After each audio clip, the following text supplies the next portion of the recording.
души пробрался в дом, тем, кому не спится.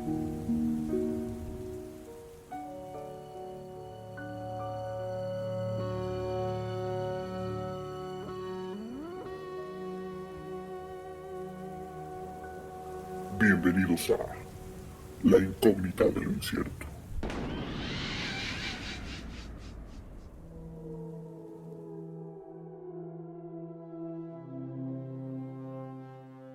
¿Qué tal, queridos incógnitos? Bienvenidos a un programa más de La Incógnita de lo Incierto.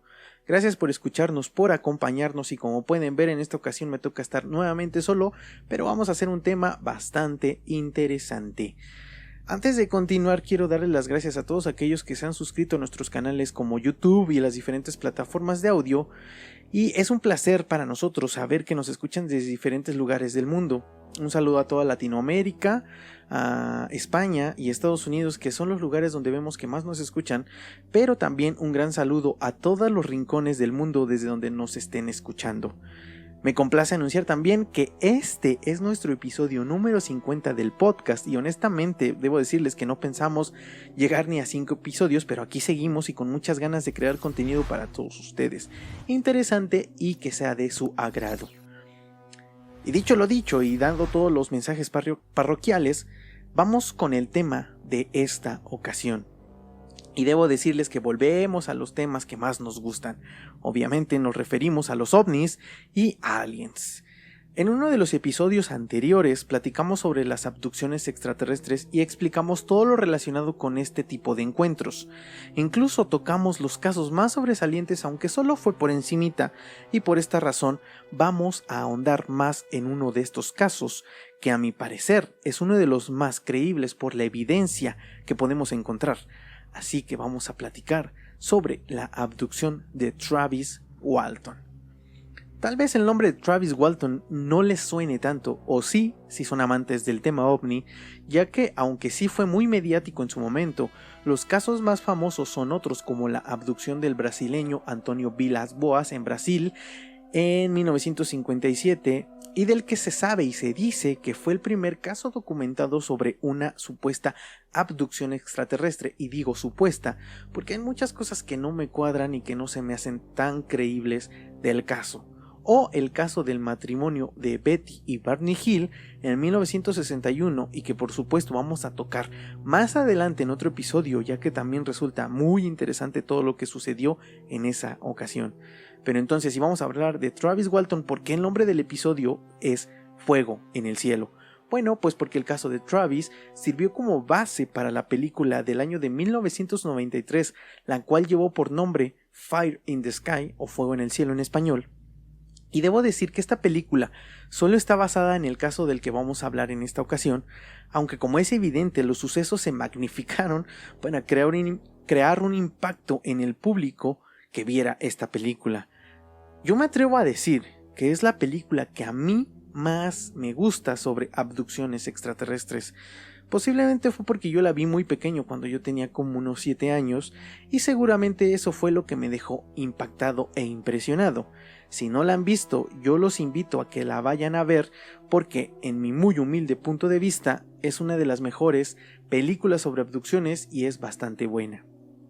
Debemos decir también que se publicó un libro con el mismo nombre, Fuego en el Cielo, que fue escrito por el mismo Travis Walton, quien describió todo lo que sucedió en esa ocasión, y de ahí es de donde sacamos la mayor parte de la información para este episodio. Ahora, todos estamos familiarizados con el término de encuentro cercano, y tenemos claro que existen varios de estos tipos de encuentros, y aunque la gran mayoría cree que solo existen 3, la escala es un poco más grande, llegando hasta el 9º tipo, pero hoy nos vamos a centrar exactamente en los encuentros del 4º tipo, que a grandes rasgos sucede cuando un ser humano aborda una nave extraterrestre, ya sea voluntariamente o en contra de su voluntad, como se dice que sucede en la gran mayoría de los casos. Ahora, ¿quién es Travis Walton? Bueno, pues Travis Walton es un ciudadano norteamericano que nació en el estado de Arizona el 23 de abril de 1957.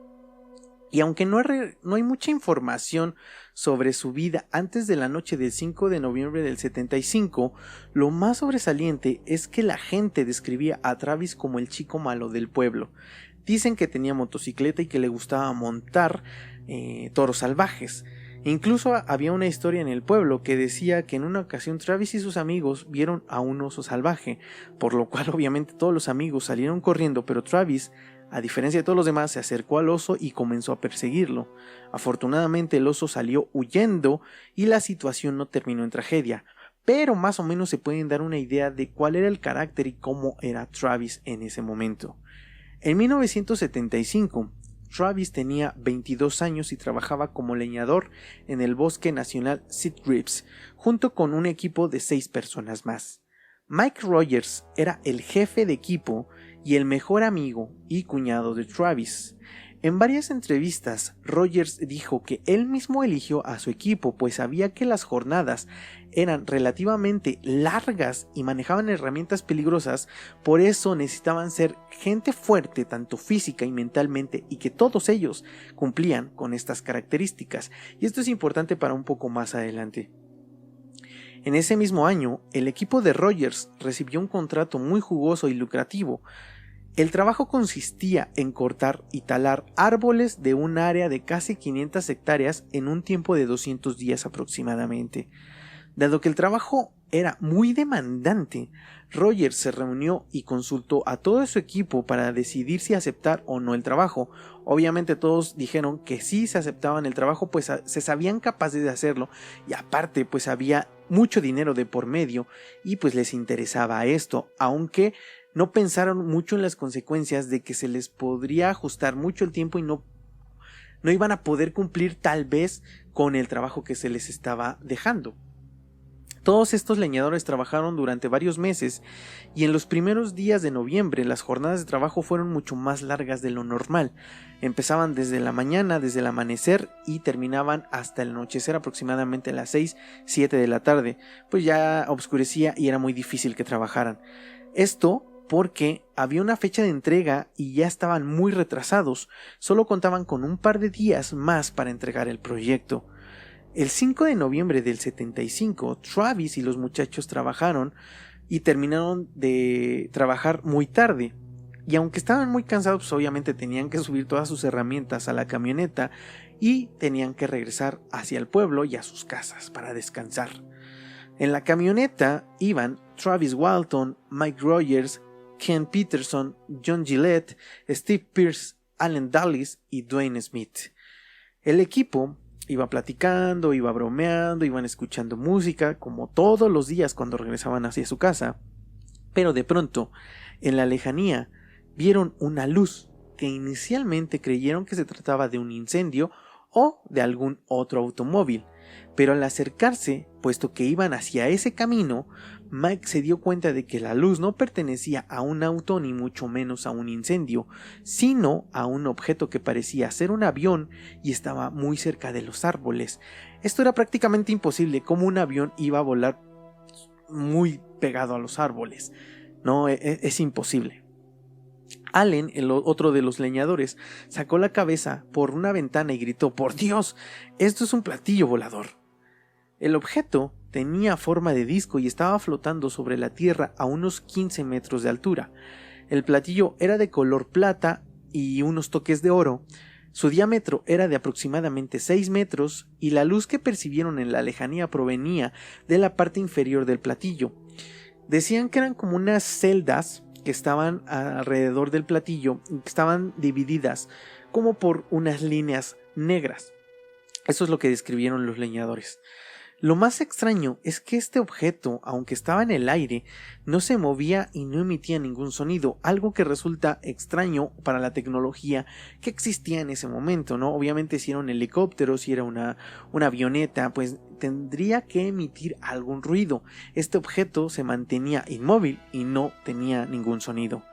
Los tripulantes de la camioneta se quedaron impresionados con lo que estaban viendo, y varios de ellos comenzaron a sentir mucho miedo, por lo cual le pidieron y le gritaban a Rogers que acelerara y se alejara de ese lugar.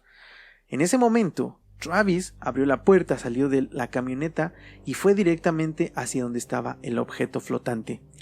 Todos le gritaban y le imploraban que regresara a la camioneta, pero Travis no les hizo caso y caminó unos cuantos metros para colocarse específicamente debajo del platillo volador. Los leñadores vieron que Travis vio hacia el platillo y de pronto Travis se hincó, se tapó los oídos y en ese momento una luz de color verdosa salió del platillo y se colocó directamente en Travis. La luz impactó en el cuerpo de Walton y según los 6 hombres que se encontraban en esa camioneta, vieron que Travis se elevó 3 metros de altura con los brazos hacia atrás. En ese instante, obviamente, los hombres de la camioneta sintieron mucho temor y Dwayne le gritó: lo atraparon, ya lo tienen. Y entonces le exigió a Rogers que acelerara y se fueran del lugar, ya que pensaba que si se quedaban tendrían el mismo destino que Travis. Rogers estaba completamente congelado, pero los gritos de todos los demás lo hicieron reaccionar y en ese momento aceleró y se alejaron del lugar. Unos cientos de metros después, cuando salieron del shock que les había provocado el contacto con este platillo, y los entiendo, Rogers comenzó a sentir un gran remordimiento, comenzó a sentirse culpable, pues había dejado a su mejor amigo y cuñado, y en ese momento él no estaba seguro si Travis seguía vivo o qué le había pasado. Rogers les decía a todos que regresaran por su amigo, pero la opinión era dividida sobre si regresar o huir definitivamente de este lugar. Unos minutos después, cuando la prudencia obviamente volvió a todo el equipo, decidieron regresar a ver qué le había sucedido a Travis. La idea principal era volver todos juntos, pero de pronto en la plática decidieron dividirse en 2 grupos. El primero volvería al lugar de los hechos y el segundo se quedaría en ese lugar esperando para ver si algún automóvil pasaba o alguien pasaba por ese lugar y le iban a solicitar ayuda. Esto porque ellos creían que si el platillo seguía por ahí en esa área y los veía, pues obviamente ellos iban a necesitar armas o algo con que defenderse. Con mucho miedo y mucha reserva, el primer grupo subió a la camioneta y cuando iba a arrancar, vieron una luz en la carretera, la cual creyeron que pertenecía a un auto y en ese instante pues obviamente sintieron mucho alivio, pensaron que alguien más ya estaba ahí y les iba a ayudar. Pero para su sorpresa, la luz se elevó de pronto hacia el cielo y desapareció en la lejanía. Obviamente el miedo se adueñó nuevamente de todo el equipo y optaron por no separarse y mantenerse juntos por seguridad. Creo que es lo más lógico y lo que la gran mayoría de nosotros haría. Los leñadores volvieron al lugar donde vieron el platillo y donde vieron por última vez a Travis, pero ni el objeto volador y mucho menos Travis estaban en el lugar. Al percatarse de todo esto, pues obviamente decidieron ir con las autoridades para informar sobre la desaparición de Travis. Durante el trayecto, todos iban histéricos, platicando y con mucho miedo sobre lo que habían presenciado. Pues yo también creo que estaría de la misma manera. De pronto, como que algo les llegó a la cabeza y se dieron cuenta de que las autoridades no les iban a creer sobre la historia de que un platillo se había llevado a su amigo. Entonces ahí empezaron a sentir como miedo, temor de que los culparan a ellos por la extraña desaparición de Walton. Entonces dijeron que iban a acudir con las autoridades, pero inicialmente no les iban a contar sobre este platillo volador. Iban a decirles que solamente desapareció y que ya no supieron dónde había quedado su amigo. Cuando llegaron al pueblo más cercano, que era Ever, exactamente a las 19:35 horas, Ken Peterson bajó de la camioneta, estaba temblando apenas si podía mantenerse de pie, se metió en una cabina telefónica, llamó a la policía y reportó la desaparición de Travis Walton, aunque como lo habían acordado anteriormente, no mencionó nada sobre el platillo volador. Unos minutos más tarde, el agente Chuck Ellison llegó con los leñadores para tomar un reporte. Roger y los demás comenzaron a contar la historia, ahora sí, con lujo y detalle. No lo contaron inicialmente en la llamada porque pensaron que no les iban a creer, no iban a ir a ayudarles, etc. Entonces ya cuando llegó este policía, este agente, pues obviamente le empezaron a contar ya con lujo y detalle todo lo que había sucedido. Chuck estaba completamente incrédulo, pero la forma en que todos los leñadores comentaban la historia y al ver que estos hombres fuertes, fornidos, estaban llorando y con mucho miedo, hicieron que la percepción de Chuck cambiara y aunque era bastante ridícula la historia, confió en el testimonio de estos hombres y tomó la decisión de ir al lugar para investigar qué había pasado. Chuck obviamente contactó a su superior, el sheriff Marlin Gillespie, para solicitarle refuerzos y poder acudir al lugar de los hechos. Una hora más tarde, el sheriff Gillespie y un par de oficiales más llegaron con Chuck y con todos los demás. En ese momento, el sheriff le solicitó a los leñadores que los llevaran al lugar de la supuesta desaparición de su amigo. Steve y John tenían mucho miedo y dijeron que no iban a regresar por ninguna razón a ese lugar. Entonces, solo 4 de los leñadores regresaron con la policía al lugar de los hechos. Cuando llegaron a este sitio, la policía comenzó a investigar, comenzó con la búsqueda del supuesto leñador desaparecido, pero desafortunadamente el clima de 10 grados bajo cero y la completa oscuridad de la noche no permitieron realizar una búsqueda efectiva, así que decidieron dejarlo por esa ocasión y volver a la mañana siguiente. Esa misma noche, la policía, acompañada de Rogers, quien era el mejor amigo de Travis, acudió con la madre de este para avisarle sobre la desaparición de su hijo. Pero la mujer, al enterarse, simplemente se quedó inmóvil, no reaccionó, era casi como si no le importara. Y esto a muchos les resultó extraño, el por qué la madre reaccionó como si no le importara. Ellos decían que otra persona hubiera reaccionado diferente, no hubiera tenido un impacto diferente, pero pues puede entender también que cada persona reacciona de maneras muy diferentes. Habrá quien llore, habrá quien grite, habrá quien simplemente se quede congelado y no sepa qué hacer. Hay gente que tarda como en llegarle el mensaje, ¿no? Como realmente ser consciente de lo que está sucediendo. Además se sabe que posteriormente la mamá sí explotó y lloró por la desaparición de su hijo. No esa noche, pero horas más tarde e incluso días después. Al siguiente día, el 6 de noviembre, la policía realizó ahora sí una búsqueda exhaustiva. Rincón por rincón, buscaron por varios kilómetros a la redonda con perros y con una decena de oficiales, pero no encontraron absolutamente nada. Después de no encontrar nada en el bosque, después de no encontrar huellas, no encontrar absolutamente ni un rastro de Travis, la policía y específicamente el sheriff comenzó a dudar de los leñadores, de los amigos. Incluso llegó a formular una teoría y una hipótesis sobre que ellos habían asesinado a Travis Walton y lo habían llevado a algún sitio para que no lo encontraran. Yo creo que sí, de cierta manera es como lógico pensar esto, ¿no? Yo creo que piensas o tiene más lógica el que alguien asesine a otra persona a que sea abducido por un ser extraterrestre. Pero también, como en otros casos, a veces la policía, para cerrar un caso rápidamente, lo que hace es buscar al primer culpable, al primero que se atraviese, y entonces los que se estaban atravesando eran los leñadores amigos de Travis. Después de toda la investigación de que el sheriff Gillespie no les creía, los interrogó por separado en habitaciones aisladas, pero no encontró contradicciones, y en virtud de la solidez de los testimonios, empezó a cambiar de opinión, como que dijo: creo que puede ser cierto. Incluso llegó a declarar a algún medio de comunicación diciendo lo siguiente: estoy seguro de que vieron un ovni.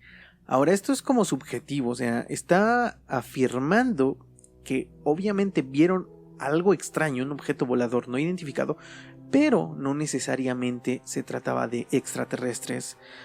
Durante este tiempo, obviamente, la historia de Travis se expandió por todo el país, incluso por el mundo, y muchos medios de comunicación llegaron a este pueblo y acudían directamente a la casa de la madre de Travis para entrevistarla. En una ocasión, Dwayne, el hermano de Travis, cuando llegó a la casa de su madre, se dio cuenta de que ella estaba llorando en el sillón por las entrevistas que le estaban haciendo. En ese momento, Dwayne decidió que si querían entrevistarla solo era afuera de su casa, y eso en caso de que ella quisiera. Si no, no les iba a permitir volver a estar en contacto con su madre. Esto pues lo entiendo y de cierta manera, es entendible, porque a veces los medios de comunicación no se tientan y no son como empáticos con el dolor y el sufrimiento que puede estar sufriendo una persona, por ejemplo la madre en esta ocasión sobre la desaparición de su hijo. El lunes 10 de noviembre del 75, el sheriff convocó a los leñadores y fueron sometidos a una prueba de polígrafo. Esto era para validar sus testimonios. Lo extraño es que los 7 exámenes salieron sin ninguna anomalía. El examinador de polígrafo, miembro de la Asociación de Polígrafos del Estado de Arizona, Cy Gilson, escribió en su informe que los hombres decían la verdad y confirmó: lo único que les puedo decir es que todos pasaron la prueba. Hay que dejar en claro también que estas pruebas no son 100% concluyentes, pero al ser los años 70, estos exámenes servían como prueba suficiente incluso para demostrar la inocencia de alguna persona. Hoy en día no son válidos, pero en ese entonces como que sí tenían mucha relevancia, aunque también hay que decir que estas pruebas y los parámetros que miden solo es si de cierta manera estás diciendo la verdad. Ahora, ellos posiblemente sí vieron algo o creyeron ver algo. Entonces, si todos habían creído esta historia, obviamente iban a salir positivos en la prueba porque estaban diciendo la verdad, aunque esto no era concluyente de que efectivamente habían visto un ovni o extraterrestres. Aparte, yo creo que si cometes un delito como un asesinato, como lo decía el sheriff, y quieres crear una historia, yo creo que no sería sobre ovnis, ya que esto es prácticamente imposible de creer. O sea, yo creo que daría más sospecha este tipo de relatos si lo inventaras a que realmente contaras cualquier otra versión de su desaparición.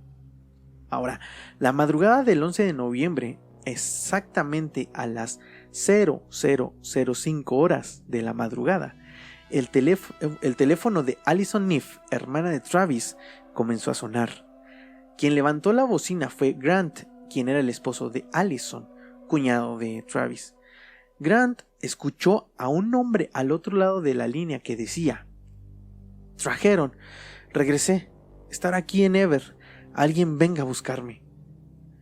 Grant estaba cansado de todas las bromas que le hacían en el pueblo, así que contestó: «Creo que te equivocaste de número, amigo».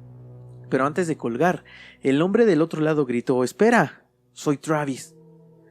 Grant obviamente seguía incrédulo y sarcásticamente les dijo: «Ajá, ¿y dónde estás?». En ese momento, el hombre contestó: «Estoy en la estación Everixon». Grant dijo: «Ok, quédate ahí, ahorita vamos por ti». Colgó el teléfono y, aunque seguía incrédulo, condujo hasta la casa de la madre de Travis donde se encontraba Dwayne. Grant obviamente le contó toda la historia a Dwayne y, aunque creían y estaban casi seguros que se trataba de una broma, decidieron ir al lugar, pues de ser cierto Travis seguía con vida y estaba bien. Estos dos hombres acudieron a la estación sin darle aviso a la policía, porque pues pensaban que era una broma y dijeron: ¿para qué les damos aviso a la policía si a lo mejor es un bromista y no va a haber nadie en el lugar? Cuando llegaron, Travis estaba sentado junto a la cabina telefónica desde donde había llamado. Travis se encontraba en un estado físico y psicológico muy deteriorado. Incluso dicen que no podía hablar y casi no se le entendían las palabras que salían de su boca. Subieron al automóvil y manejaron hacia Snowflake, y durante el camino Travis balbuceaba algunas palabras y se le entendía algo parecido a: eran horribles, piel blanca, grandes ojos. Ellos obviamente no sabían a qué se refería y trataban de tranquilizarlo. Poco a poco Travis comenzó a mejorar y ahora podía hablar con mayor normalidad y se le entendía más lo que decía. Entonces Travis vio a Dwayne y le preguntó: «¿Qué hora es, hermano?». Dwayne obviamente le respondió: «Son pasadas de la medianoche». Entonces Travis dijo: «Ok, he estado inconsciente solo por unas horas». Esto sorprendió a Grant y a Dwayne, quienes se miraron fijamente, y Dwayne le dijo a su hermano: «Travis, has estado desaparecido por 5 días». En ese instante, Travis tocó su rostro y, al sentir su barba crecida, comenzó a llorar, pues se había dado cuenta en ese instante que efectivamente habían pasado varios días. Dwayne tomó el hombro de su hermano y le dijo: «Tranquilo, hermano, estás bien, no hay necesidad de hablar tanto, mejor descansa». Los hombres decidieron no informarle a la policía ni a nadie sobre el regreso de Travis, pues sabían que él no estaba preparado para las entrevistas y querían protegerlo. Esto también es muy entendible. Los hombres llevaron a Travis a casa de su madre, la cual estaba completamente vacía, ya que todos se habían ido a la casa de Allison, que era la única que tenía teléfono, pues querían esperar a ver si tenían alguna otra información sobre Travis. Dwayne le pidió a Travis que se pusiera ropa limpia y la ropa sucia la guardó en una bolsa, porque durante este tiempo Dwayne se habían puesto en contacto con un especialista que más o menos como que le había dado algunas como cosas que tenía que hacer en caso de que volvieran a encontrar a Travis, para poder hacer una investigación exhaustiva sobre lo que pudo haber sucedido. Cuando Travis estaba cambiando, Dwayne, su hermano, notó que tenía un pequeño punto rojo en el codo derecho, pero Travis decía que no sabía con qué se había hecho esta pequeña herida. Dwayne sabía que tenía que llevar a Travis con un doctor, pero también sabía que no podía ser un médico local, ya que todos obviamente se enterarían de su regreso y empezarían a asediar a Travis para ver qué es lo que había pasado. Durante los días en que Travis había desaparecido, como lo dije anteriormente, Dwayne contactó a un especialista del tema ovni de nombre William Spalding y creyó que lo mejor sería visitarlo para que revisara a su hermano. Entonces se pusieron en camino hacia Phoenix, donde el especialista se encontraba. Ya por la mañana llegaron con William, quien los refirió con el doctor Lester Stewart. Durante el camino hacia este consultorio, Dwayne llamó al sheriff Gillespie para informarle sobre el regreso de Travis, pero le dijo que lo había llevado a un hospital en Tucson. Cuando llegaron con Stewart, el supuesto doctor y especialista, quedaron completamente decepcionados, pues en realidad no se trataba de un doctor, sino de un hipnoterapeuta, y obviamente decidieron mejor buscar otra opción. Incluso en el libro se describe que este doctor estaba como en un edificio todo sucio, todo casi que se estaba cayendo a pedazos. Entonces pues obviamente no les dio confianza y mejor decidieron ir con algún otro doctor. Durante los siguientes días, el doctor James Harder fue quien le realizó varios exámenes a Travis, y desafortunadamente, obviamente, Dwayne tuvo que decirle la verdad a las autoridades, por lo cual Travis fue sometido a un interrogatorio extenso y muy agresivo. De la misma forma, todos los medios se enteraron y asediaban a Travis y a su familia prácticamente todo el tiempo. Los exámenes parecían tener resultados relativamente normales, a excepción de un examen de orina, ya que según el resultado el nivel de cetonas era muy bajo, y esto resultaba muy extraño, ya que la gente que está sin comer varios días eleva gradualmente sus niveles de cetonas. Entonces obviamente esto hacía pensar que Travis tuvo alimento durante estos días que desapareció, pero su peso era 5 kilogramos menos que cuando desapareció. Entonces aquí como que no había congruencia. Sí había comido, pero aún así había adelgazado. Aunque también sí era una posibilidad, o sea, sí existía una posibilidad de que sucediera, pero resultaba muy, muy extraño. Además de que también el doctor vio que tenía una marca en su codo derecho que parecía haber sido producido por una aguja, pero todo lo demás relativamente era normal. Esto es todo lo que describe la familia, los allegados, los amigos, todos los que vieron y vivieron este caso de la abducción de Travis. Pero ahora vamos con lo más interesante de este caso, pues vamos a platicar lo descrito por Travis durante su abducción. Y todo resulta muy interesante y un cuanto tanto imposible de creer, pero como siempre digo en este programa, por favor, abre tu mente y ábrete a las posibilidades. Travis dijo que cuando se colocó debajo del platillo volador, escuchó un sonido parecido a una turbina. De pronto, sintió algo parecido a una descarga eléctrica y en ese momento perdió el conocimiento. Los de la camioneta, aquí hay una nota que quiero decir. Los de la camioneta vieron que una luz impactó sobre Travis, pero Travis no describe ninguna luz. Él no vio una luz, sino sintió una descarga eléctrica. Aunque él también dice que seguramente sin el dolor que conlleva una descarga eléctrica, aunque él obviamente no ha recibido una descarga como tal, la única manera de describirlo es algo parecido a esto. Dice que cuando abrió los ojos, él se sentía muy débil y notó que estaba sobre una superficie dura acostado, y esto parecía una mesa. Su boca tenía un sabor muy metálico y pensó que seguramente estaba en un hospital, pues recordaba lo que había sucedido en el bosque y estaba completamente seguro de que sus amigos lo habían llevado al hospital más cercano. Sobre su pecho dijo que tenía un artefacto que no sabía cómo describir, que nunca lo había visto, era de metal, y el techo tenía luces extrañas que no parecían o no se parecían en nada a las luces que hay en un hospital. Esto obviamente comenzó a preocupar a Travis y pensó que ya nada de esto era normal. Lo siguiente confirmó que nada de eso era normal, ya que vio una extraña criatura de 1,5 metros aproximadamente y su rostro se asemejaba a un feto. Al girar su rostro vio que no solo era una criatura, sino 3 las que estaban en la habitación. Esto obviamente aterró a Travis, por lo cual se puso de pie y aunque estaba muy débil, tomó un objeto metálico que estaba a un lado de él y golpeó a uno de los supuestos extraterrestres. Los 3 seres humanoides salieron de la habitación y Travis miró unos instrumentos que estaban sobre una mesa, pero no pudo reconocer ninguno de los artefactos, aunque sí dijo que parecían ser de metal. Él se quitó el artefacto que tenía en el pecho, lo tiró al suelo y salió corriendo de la habitación. Cuando salió al pasillo comenzó a insultar a los 3 seres que estaban afuera. En ese momento pudo ver mejor a estos seres extraterrestres y los describió de la siguiente manera. Los seres tenían un overol de color naranja, de un material muy suave. La ropa no parecía tener costuras, y sus pies estaban cubiertos por algo que parecían ser botas negras pero muy pequeñas.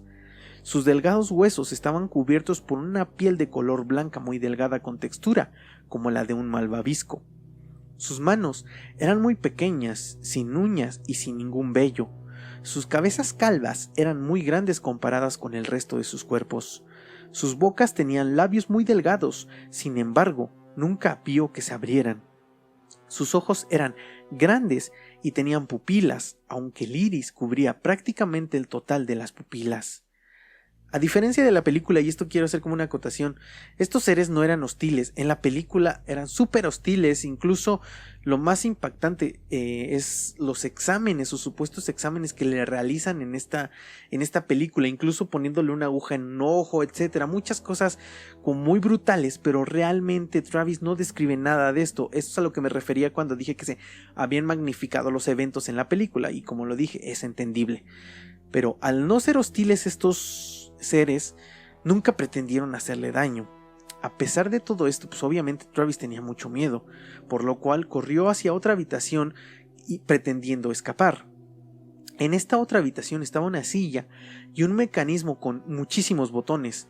Al frente estaba algo que parecía ser un cristal. En el cristal se veían cientos de luces que parecían ser estrellas.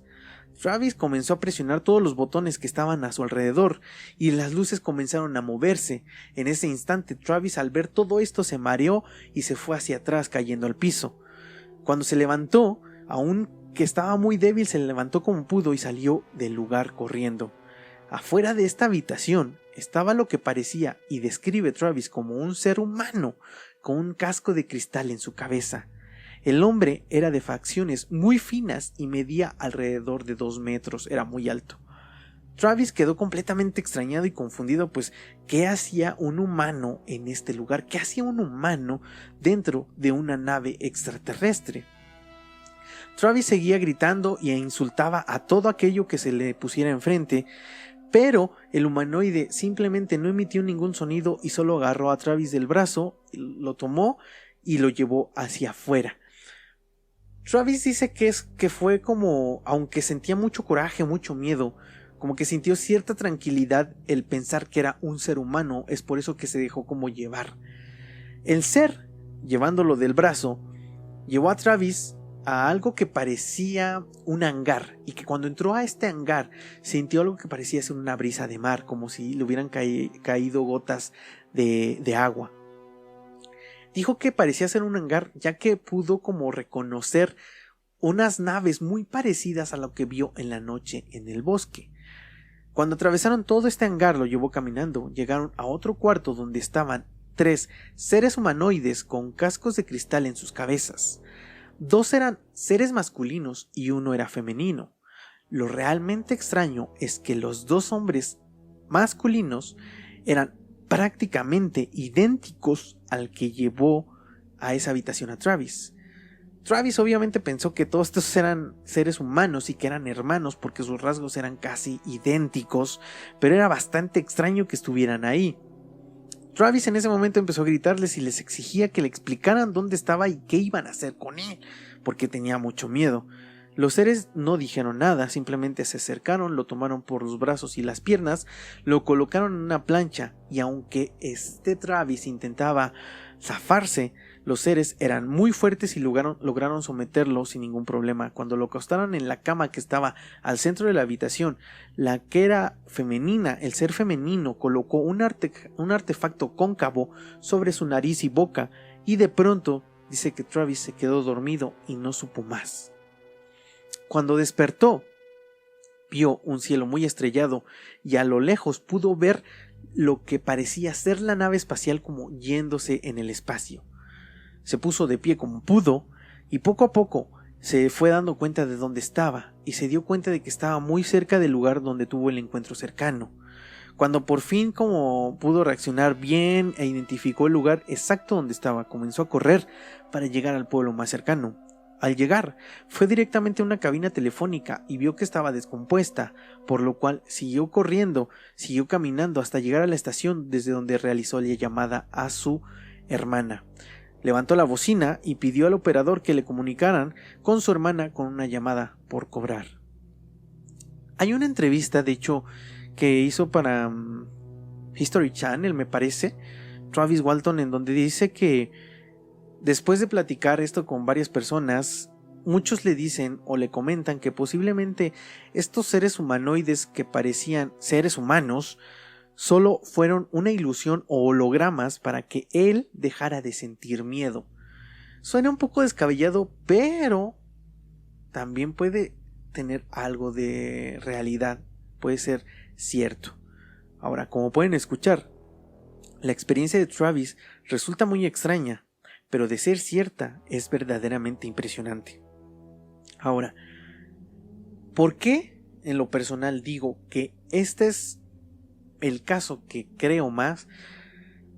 Porque durante varias décadas las personas que estuvieron presentes aquella noche con Travis Walton siguen platicando lo mismo, siguen comentando, no se contradicen en sus declaraciones, y esto me resulta bastante difícil de creer cuando se inventa una mentira. Como lo dije en el caso de la escuela Ariel, cuando todos los niños habían visto a seres extraterrestres, yo puedo creer que inventan una mentira, ¿ok? Y que alguien a lo mejor empieza a inventar una mentira y esa mentira se contagia a otra persona y esa persona a otro y se empieza a hacer una histeria colectiva en ese instante. Pero el hecho de mantener siempre la misma historia, eso es lo que resulta extraño o lo que al menos a mí me salta. Las autoridades investigaron sobre lo sucedido y no encontraron rastros de Travis en ningún momento, ¿no? Incluso hay muchas teorías y gente que es muy escéptica y que ha intentado explicar y refutar todo lo que ha dicho Travis, y una de las hipótesis fue que los leñadores inventaron la supuesta abducción. Pero bueno, ¿por qué se pensó esto? Pues por varias circunstancias. La primera es que se descubrió que Rogers obtuvo una ampliación de tiempo sobre el contrato que habían firmado. Aunque también se sabe que Rogers ya había incumplido con 2 contratos antes y nunca había inventado una historia parecida. Ahora, yo estuve buscando y de estos 2 contratos incumplidos anteriormente no dicen los montos. Entonces puede ser que el monto no era tan grande y la sanción tal vez no era tan de tanto dinero, y es por eso que Rogers pues, no le importó no cumplir con los contratos. Pero este contrato, al ser tan grande y iba a perder mucho dinero, pues existe la posibilidad de que se haya inventado esta historia y haya involucrado a las 7 personas para inventar esta historia. Muchos también decían que esta hipótesis podría ser cierta, ya que la madre no estaba preocupada al momento de que le informaron sobre la desaparición de Travis y creían que seguramente ella estaba enterada de esta historia y sabía la ubicación de su hijo. Pero lo que reforzó esta hipótesis fue que los hermanos Walton eran amantes del tema ovni y que meses antes se había transmitido por televisión un caso de abducción extraterrestre. Entonces esto hacía como reforzar y hacer más fuerte esta hipótesis. Incluso Dwayne, el hermano, platicó en alguna entrevista que Travis y él se habían hecho una promesa y dijeron que si alguien llegaba a ver un ovni, iban a ir directamente a observar el objeto. Entonces, muchos de los escépticos piensan, aún hoy en día, que la familia montó todo el circo relacionado con la supuesta abducción de Travis. Incluso hay unos que ya se van como muy elevados y llegaron a decir que los Walton habían llevado un objeto volador gigante al bosque y que habían montado un espectáculo de luces para que la historia fuera creíble y pensaran que era verdadera. Pero pues esto me resulta imposible, ¿no? Prácticamente porque yo no creo que gasten cientos o miles de dólares para hacer esto. Pero aún así, pues sí hay una posibilidad. Ahora, hay varias cosas que pues me saltan de estas hipótesis, por ejemplo, ya que de ser cierto que todo fue inventado y que no existió una abducción, ¿dónde ocultaron a Travis durante estos 5 días? ¿Por qué la policía no encontró rastro de nada? ¿No? O los leñadores fueron muy buenos en ocultar a Travis sin dejar ningún rastro, o la policía era realmente inepta. Y aquí vamos a casos también como en su momento, como a las 3 de Springfield, a el lago Bottom, etcétera. Otros casos en donde la policía no hace como bien su trabajo, no se lo toma en serio. Aquí lo que se sabe, y al menos lo que se podía leer en los diarios y se puede ver en algunas imágenes, es que la policía sí estuvo buscando a Travis. Entonces, ¿dónde lo ocultaron? Aparte, el clima y varias circunstancias hacían prácticamente imposible el ocultar a Travis sin que algo le pasara. Incluso muchos dicen que la temperatura de ser grados bajo cero y de no tener a Travis en una casa con calefacción, bueno, no calefacción, con fuego o algo que lo calentara, pues era prácticamente que sobreviviera estos días. Entonces esto es lo que también me salta a la vista y me hace dudar de esta hipótesis. Y antes de cerrar el caso, quiero decir unos datos que me resultan interesantes. Por ejemplo, el primero. Travis dijo que el objeto emitió un sonido muy fuerte y que los de la camioneta no habían escuchado nada. Primera. Los sonidos que escuchó Travis eran como de una turbina o estática. Y esto es muy común en los casos de supuestas abducciones. Mucha gente que habla sobre abducciones extraterrestres dice que escuchan este sonido como de turbinas o de estática. Pero entonces, de ser así, posiblemente no es que se escuche como tal, sino sea un efecto en tu cuerpo al momento de una abducción. Incluso hay historias de gente que habla sobre parálisis del sueño y comentan que también escuchan estos sonidos como de turbinas antes de entrar en esta parálisis. Entonces, como lo decimos en otros episodios, tal vez todo es una telaraña y nos lleva prácticamente al mismo lugar. Posiblemente lo que llamamos parálisis del sueño, o que se dice que se ven hombres sombra, tal vez sean seres extraterrestres. Y esto solo es una posibilidad, nada cierto, nada con lo que podamos probar estas hipótesis, pero es una posibilidad. Ahora también, algo que me hace dudar un poco también la historia de Travis es que describe a los seres humanoides muy parecidos a lo que todos conocemos, ¿no? Como si tomaran una base y platican lo mismo. Pero también existe la posibilidad de que, pues obviamente sí existan estos seres y prácticamente son iguales y todos los ven y por eso los describen de la misma manera.